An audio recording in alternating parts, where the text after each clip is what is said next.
Political analyst at the University of Pretoria, and he chats to us now. Good afternoon, Richard, and thank you for your time on the PM News Desk. Thank you for having me. All right, they burn, they loot, they slaughter. Boko Haram actually showing a ruthlessness here that is unprecedented. Is this the year that they came out strongly and emerged as a real major threat in a region?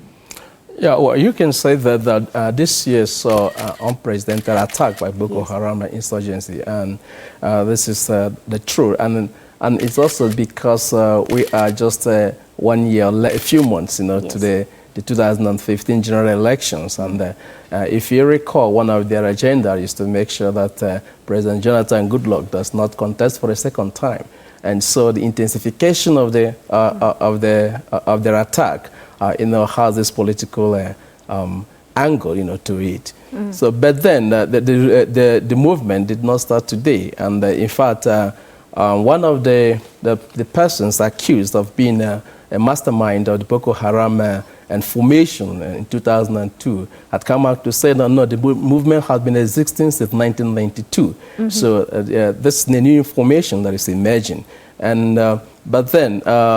The last year and this year have witnessed kind of unprecedented attacks, and we are likely to see this continue as the election approaches. Richard, this is a group still steeped in mystique almost. Who are Boko Haram? What is their core ideology, and what drives them?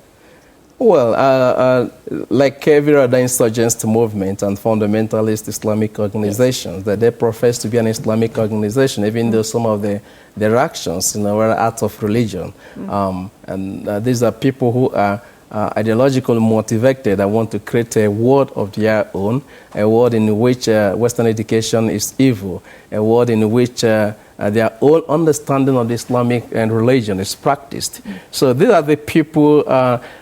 If you go back, to history, how they came about, you'll find out that they have moved away from the initial positions, and there have been a kind of change of strategies also in the way that they operate. Of course, so we are seeing them evolve strategically. I mean, it's just not kidnappings, murders, and statistics anymore, if you want to put it that way. Yeah. These are well-coordinated, thoroughly planned strikes. Yeah.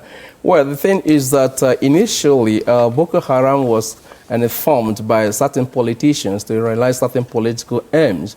But over the years now, we have found out that Boko Haram has moved away from the control of those that were initially funding them. So in my understanding, in my view, I believe that these leaders set the machinery in motion and now can no longer control that direction. Boko Haram has become part of the international jihadist movement and has become hijacked by international jihadist organizations. So it is not actually now, per se, in the hands of any Nigerian politician.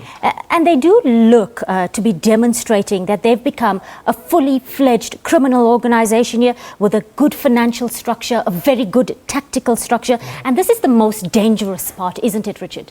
Yeah, I will agree with you. I will completely agree with you on that. And the thing is that it is also very difficult to understand or to understand where they are getting their funds from, who is behind them, who is funding them.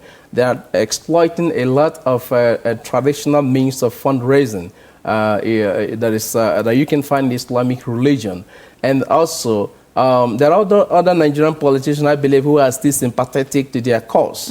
And of course, some of them have also offered to mediate between the federal government and the group. So we see people, and we see a group that is strategically positioned, if you like, in the southeastern part of the country, and who take advantage of porous border between Nigeria and other and Chad, and also the crisis that we have witnessed in places like Chad, Sudan, Libya, Mali, and Niger. So these are feeding into the Nigerian situation. Richard, let's quickly talk about the Chibok kidnapping earlier this year. Yeah. Now, it did trigger global outrage, but it failed to become the turning point against the sect that the Nigerian president said it would be. Why is that? I mean, many expected, and justifiably so, a more robust response from the Nigerian government.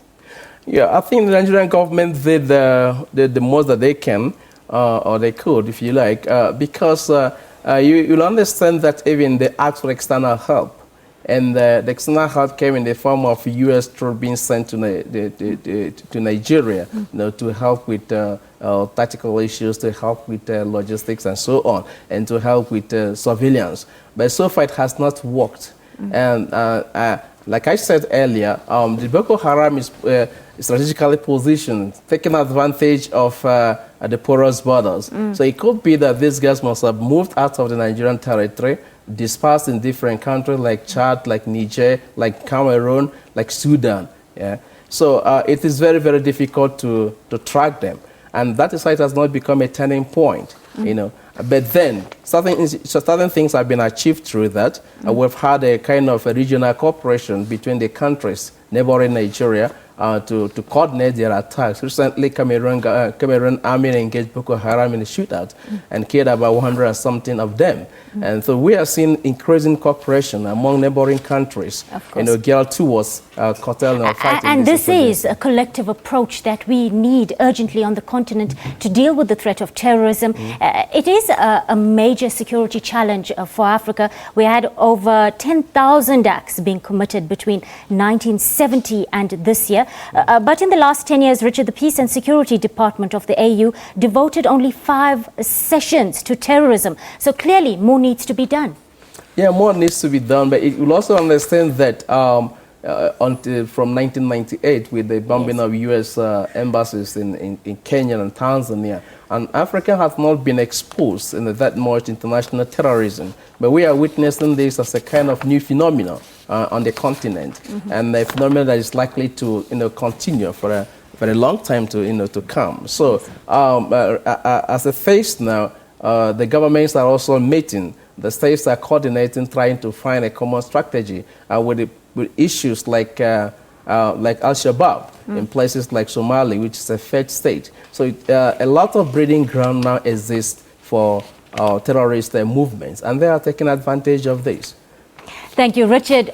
Iroanya is a political analyst at the University of Pretoria. We do appreciate your time this Christmas.